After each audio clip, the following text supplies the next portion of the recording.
noches, mi nombre es Leonardo Escobar, soy estudiante de Ingeniería Electrónica de la Universidad Nacional Abierta de Distancia UNAD. A continuación voy a mostrar mi documento de identidad para validar la información y corresponderé a hacer una presentación del desarrollo del proyecto del curso de electrónica de potencia, el cual consistía en el diseño de un variador de frecuencia para control de velocidad de un motor de corriente alterna. Aquí tenemos un poco más el referente y la construcción del circuito y en este diagrama de flujo que cuenta con una fase de rectificación que es alimentada por una fuente de alimentación monofásica de línea del suministro de energía eléctrico que viene con 120 voltios RMS y una frecuencia de 60 Hz, un circuito rectificador compuesto por un puente de diodos y un filtro DC por un capacitor de filtrado. Tenemos otra fase de control en el que tenemos dos señales de control, una sinusoidal y una triangular, que ingresará a un inversor SPWM constituido por cuatro amplificadores operacionales que me van a generar una señal SPWM.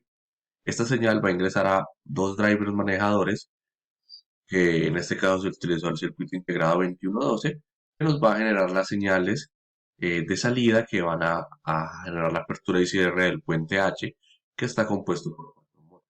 El puente H debemos también aclarar que es alimentado por la señal de C que ingresa ya filtrada. Este circuito o esta fase también se conoce como fase inversora porque es un convertidor de C a C. Ya nos va a generar una señal de alimentación a la frecuencia requerida que queremos.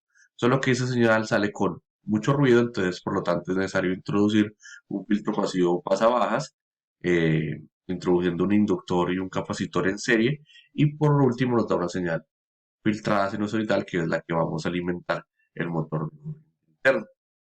Tenemos unos parámetros del motor: voltaje de fase, potencia, corriente nominal, eficiencia, rango de potencia y un rango de operación de frecuencia de 20 Hz a 120 Hz.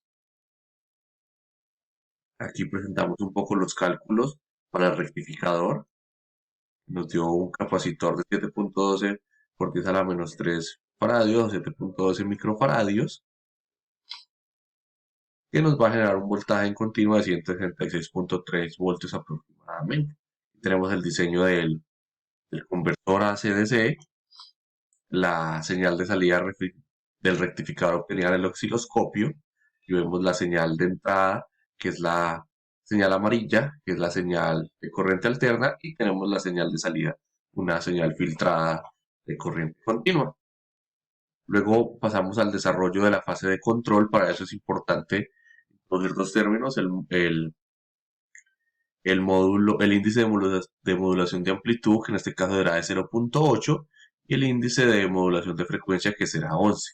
Vamos a utilizar entonces una frecuencia de control de la señal senoidal de 60 Hz para el desarrollo del sistema de control, con un voltaje pico de 4.8 voltios y un voltaje pico de la señal triangular de 6 voltios y una frecuencia de la señal triangular de 660 Hz.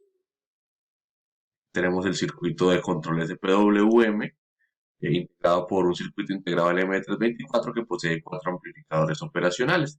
Y tenemos las salidas. La salida azul es la salida de uno de los comparadores del inversor SPWM, la fucsia es de otro inversor, y en la parte de abajo podemos ver de color verde la señal SPWM de control. Esa señal SPWM va a ingresar a estos drivers manejadores, cuyo objetivo es generar dos señales de alta velocidad, una señal alta y una señal baja, que estarán conectadas al puente H. Cada una de las señales ingresará a uno de los MOSFET, lo que va a controlar la apertura y cierre de cada uno de ellos, dependiendo pues, de la velocidad y la frecuencia requerida. Este puente H nos va a dar una señal resultante que va a ser una señal nuevamente alterna con la frecuencia requerida ya para el sistema, de la señal de control senoidal. Para eso también es necesario construir un filtro pasivo pasabajos, en el cual se hallan los cálculos del filtro: un inductor de 17.6 milihenrios, un condensador de 100 microfaradios conectados al motor. Y por último vamos a ver la señal de alimentación del motor. Podemos ver una señal de alimentación ya senoidal filtrada, con aproximadamente pues un pico de voltaje de 134 voltios y un periodo de 8.3 milisegundos. Si hacemos la conversión de periodo a frecuencia, esto nos da una frecuencia de 120 Hz, porque la señal de control que estamos utilizando aquí es de 120. Vamos a ver en el software de simulación de Proteus, tenemos todo el circuito integrado.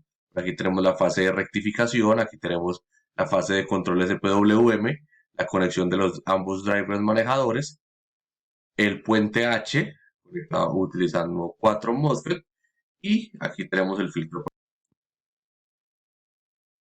Aquí podemos ver entonces en la simulación del filtrado, y tenemos una frecuencia de señal de control senoidal 120. Podemos ver aquí una señal mucho menor. Si bajamos la señal, pues vamos a ver una distorsión.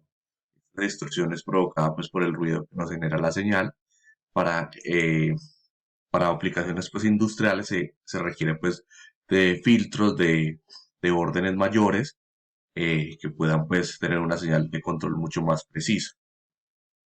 Si miramos aquí la velocidad del motor, podemos ver que cuando tenemos una frecuencia más baja, mira, el motor, si empezamos a ver la frecuencia, el motor va a tener un movimiento mucho más bajo, como se puede evidenciar, y vemos cómo va bajando.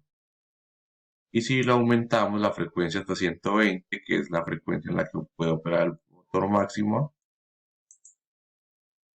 pues vemos que el motor nuevamente adquiere velocidad mucho mayor. Eso es todo, muchas gracias.